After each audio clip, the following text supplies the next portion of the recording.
দেশনেত্রী বেগম খালেদা জিয়া অসুস্থ। আহা, এই মানুষটা যার উপরে এত জুলুম করা হয়েছে, এই অসুস্থ অবস্থায় জেল খেটেছেন, আজকে মমস্য অবস্থায় বেশ কয়েকদিন ধরে ঢাকার একটি হাসপাতালে ভর্তি। জার্মান থেকে ভাড়া করে এয়ার অ্যাম্বুলেন্সে করে তাকে লন্ডনে নেওয়া হবে। তাকে নেওয়ার জন্য তার পুত্রবধূ জোবাইদা রহমান এসেছে। আমরা জানি না আল্লাহর এই বান্দির অবস্থাটা কি, এখন আমরা জানি না। অনেকে গুজব ছড়াচ্ছেন যে উনি একেবারে লাইফ সাপোর্টে জীবনের শেষ মুহূর্তে পৌঁছে গেছেন। আল্লাহর কাছে আমরা দোয়া করি, আল্লাহ তোমার এই বান্দি একটা বারের জন্য, তুমি তো ডাক্তারের ডাক্তার, আর একটা বারের জন্য সুস্থ করে আবার আমাদের মাঝে ফেরায় দাও। একটু জোরে কোন আমিন। যাকে আপসহীন দেশ নেত্রী বেগম খালেদা জিয়া বলা হয়, যিনি প্রকৃত দেশপ্রেমিক, এদেশের মানুষকে কখনো বিপদে ফেলে পালিয়ে যাননি। কথা বলেন ঠিক কিনা? সত্যিকারের মমতাময়ী প্রধানমন্ত্রী বেগম খালেদা জিয়া, যিনি আলেমদেরকে মহব্বত করতেন, আল্লামা সাইদি হুজুরকে ভালোবাসতেন, আর বলতেন, সাইদি হুজুর আমি শহীদ প্রেসিডেন্ট জিয়াউর রহমানের স্ত্রী, আমি জীবিত থাকা অবস্থায় এই দেশে ইসলামের বিরুদ্ধে কোনো আইন পাস হবে না। আল্লাহু আকবার। এরকম একজন সাহসী প্রধানমন্ত্রী ছিলেন দেশনেত্রী বেগম খালেদা জিয়া। তাকে যখন ক্যান্টনমেন্টের বাসা থেকে বের করে দেওয়া হয়, কাঁদতে কাঁদতে বলেছেন, আমি কার কাছে নালিশ দিব, কে বিচার করবে? আমি বিচার আল্লাহর কাছে দিলাম। যেই মানুষটাকে কাঁদতে কাঁদতে ঘর ছাড়া করেছেন, মাত্র কয়েক বছরের ব্যবধানে আল্লাহ আপনাকে দেশ ছাড়া করলো। কথা বলেন ঠিক কিনা? এটাই তো আল্লাহর ফয়সালা। এজন্য জুলুম করতে নাই। কথা বলেন। আজকে এই দেশের কোটি কোটি মানুষ দেশ নেত্রী বেগম খালেদা জিয়ার জন্য দল মত নির্বিশেষে সবাই দোয়া করতেছে। কথা কোন ঠিক কিনা?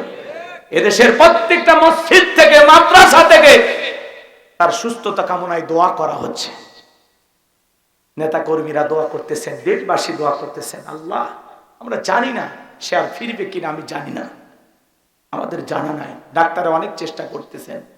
বলেন তো বাজান, ডাক্তারের চেষ্টা করলে কি বাঁচাইতে পারবে? বাঁচানোর মালিককে আল্লাহর কাছে চাইতে হবে, আল্লাহ আর একটা বার তোমার বান্দিকে সুস্থ করে আমাদের মাঝে ফেরায় দাও।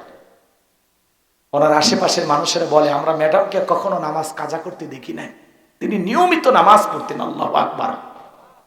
দলের ঊর্ধ্বে মানুষ তাকে ভালোবাসে। উনি যে বিএনপির চেয়ারপারসন এই জন্য না, মানুষ তাকে মানুষ হিসেবে শ্রদ্ধা করে, মানুষ তাকে মানুষ হিসেবে ভালোবাসে। সত্যিকারের আপসহীন দেশপ্রেমিক প্রধানমন্ত্রী ছিলেন বেগম খালেদা জিয়া। কথা বলেন। আজকে অসুস্থ অবস্থা, কি হবে আমরা জানি না। যখন তখন বড় কোনো দুঃসংবাদ আসতে পারে, যখন তখন সংবাদ আসতে পারে উনি আর বেঁচে না। কথা বলেন। কিন্তু আল্লাহর কাছে আমরা চাই, আল্লাহ পৃথিবীর সমস্ত ডাক্তারের চিকিৎসা যেখানে শেষ, তোমার তো চিকিৎসা সেখানে শুরু। তুমি মৃতকে জীবিত করতে পারো। আল্লাযী খালাকাল মাউতা ওয়াল হায়াতা, জীবন মৃত্যুর মালিক তো তুমি। একটু দয়া করো, এদেশের মানুষের দোয়া ফিরাইয়া দিও না। ওনারা জন্য সবাই দোয়া করতেছে। আমার ভাইয়েরা, দুঃখজনক হলেও সত্য যে ওনার একমাত্র পুত্র জনাব তারেক রহমান মায়ের এই কঠিন মুহূর্তে মায়ের পাশে আসার মতো অবস্থা নাই। নিরাপত্তা জনিত কারণে, যে কোনো কারণে হোক, এদেশে উনি আসতে পারতেছেন। আপনারা কি আমার কথা বিরক্ত হয়েছেন? এদেশে কি আপনারা শুনছিলেন উনি কখনো কোনো আলেমকে ফাঁসি দিয়েছেন? কোনো দাড়িওয়ালা টুপিওয়ালাকে জেলখানায় বন্দি করছেন? তার মানে কি, উনি বরাবর ইসলামকেও ভালোবাসতেন, ইসলাম আলাদেরকে ভালোবাসতেন। শাপলা চত্বরে যখন রাতের আধারে আলেমদেরকে হত্যা করা হলো, ওই মুহূর্তে তিনি বলেছেন যে আমার দলের নেতা কর্মীরা যারা আছো, শাপলা চত্বরে আলেমদের পাশে দাঁড়াও। কথা বলেন। সংবিধানে ওনার স্বামী সর্বপ্রথম পবিত্র কুরআনুল কারীমের সোনালী আয়াত বিসমিল্লাহির রহমানির রহিম সংবিধানের ভিতরে স্থাপন করেছেন, সংবিধানে ঢুকিয়ে দিয়েছে। সেই বিসমিল্লাহ কাটার জন্য কেউ সংবিধানে বিসমিল্লাহ ঢুকায়, আর কেউ আসে কাটার জন্য, ওই বিসমিল্লাহ বাদ দাও, বিসমিল্লাহ বাদ দাও। ইসলামকে বাদ দিতে যে আজকে আল্লাহ তাদের জনগণের সামনে এমন অবস্থা করছে, জনগণ অন্তর থেকে আর ভালোবাসে না, দোয়া করে না, ঘৃণা করে। নাম বলার দরকার আছে?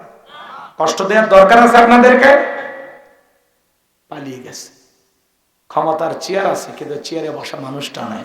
কথা বলে যে সরকারকে বলা হয়েছিল টুপ করে পদ্মা সেতু থেকে ফেলে দেবে, সেই লোক টুপ করে ক্ষমতার চেয়ারে বসে গেল। মাথায় খেলে না। আল্লাহ কোন দিক থেকে কি খেলা খেললো আমরা কল্পনাও করতে পারিনি। কথা বলেন ঠিক কিনা? এই জন্য দেশ নেত্রী বেগম খালেদার জন্য দোয়া করবেন তো ইনশাআল্লাহ। আল্লাহ যেন তাকে ফেরায় দেন, আর একটা বার সুস্থ করে আমাদের মাঝে ফেরায় দেন। আল্লাহ যেন তাকে শেফায়ে কামিলা আজলা দান করেন। জোরে বলেন আমিন। আর একটু চিল্লা বলেন আমিন। আল্লাহ তোমার এই বান্দিকে তুমি মাফ করে দাও, তার জীবনের সমস্ত ত্রুটিগুলো মাফ করে দাও। তিনি এই দেশের কল্যাণে, মানুষের কল্যাণে যত ভালো কাজ করেছেন আল্লাহ সব আপনি কবুল করেন। জোরে বলেন আমিন। আমার ভাইয়েরা গভীর মনোযোগ দিয়ে শোনেন। নবী মুসা ডেকে বলে আমার উম্মতেরা, এখানে শুধু আমরাই নাই, আমাদের সাথে আর একজন আছেন, তিনি কে? এইবার আল্লাহ ডেকে বলে পয়গম্বর। বসেন, বসেন, বসেন, এখনই দোয়া হবে। কষ্ট হচ্ছে কি আপনাদের? শেষ কথাটা শুনে যান, মজা আছে। আল্লাহ ডেকে বলে পয়গম্বর, তোমার হাতের লাঠিটা দিয়ে সমুদ্রে পানিতে আঘাত করো, আমি আল্লাহ পাক তোমাদের পারাপারের জন্য ভিআইপি রাস্তা বানায় দিব। সমুদ্রে পানিতে আঘাত করতে দেরি, সমুদ্রে বুক চিরে আল্লাহ তাআলা রাস্তা তৈরি করতে দেরি করে নাই। আল্লাহ তাআলা সেই কথা সূরা ইউনূসের মধ্যে জানায় দিলেন, আমি তখন পয়গম্বর মুসা এবং তার অনুসারীদেরকে বিশাল বড় দরিয়া পার করায় দিলাম। তারা নিরাপদে দরিয়া পার হয়ে গেল। ফিরআউন এবং তার সেনাবাহিনী দরিয়ার নিকটবর্তী স্থানে এসে তাকায় দেখে সমুদ্রের বুক ছিঁড়ে রাস্তা হয়ে গেছে। ও মনে করছে ওর বাপ দাদা বানায় গেছে। এইবার ফিরআউন সবাইকে বলতেছে, সবাই ওঠো। সমস্ত বাহিনীকে, সেনাবাহিনীকে নিয়ে, ওর ক্যাডার মাস্তান সবাইকে নিয়ে ওরা যখন সমুদ্রের মাঝামাঝি চলে গেছে, একই রাস্তা ইমানদারদের জন্য নিরাপদ, আর জালেমদের জন্য গজব, মরার আফা। কথা বলেন ঠিক কি না? আল্লাহ ডেকে বলে সমুদ্রের পানি রে, তুই তোর খেলা দেখা। সমুদ্রের ভিতরে উথাল পাতাল ঢের সৃষ্টি হয়ে গেল। বাজান গো আমার, বিশাল বড় বড় ঢের, ফিরাউনের সেলা চামুন্ডা যা ছিল পানি খায়া সুবে মরে শেষ, একটাও বেঁচে নাই, সবগুলো মরে গেছে। বেঁচে আছে শুধু মিস্টার ফিরাউন। কে বেঁচে আছে? ফিরাউন বেঁচে আছে। বড়রা মরার আগে আল্লাহর কাছে কি বলতেছে জানেন? আল্লাহকে বলতেছেন, ক্বালা আমানতু আন্নাহু লা ইলাহা ইল্লাল্লাযী আমানাত বিহি বানু ইসরাঈলা ওয়া আনা মিনাল মুসলিমিন। আল্লাহ, আমি ঈমান আনলাম তুমি ছাড়া কোনো মাবুদ নাই। বনি ইসরাঈল যে আল্লাহর প্রতি ঈমান এনেছে, আমিও সে আল্লাহর প্রতি ঈমান আনলাম। ওয়া আনা মিনাল মুসলিমিন, আল্লাহ আমি মুসলমান হয়েছি, আত্মসমর্পণ। মা ইয়াফিকুন।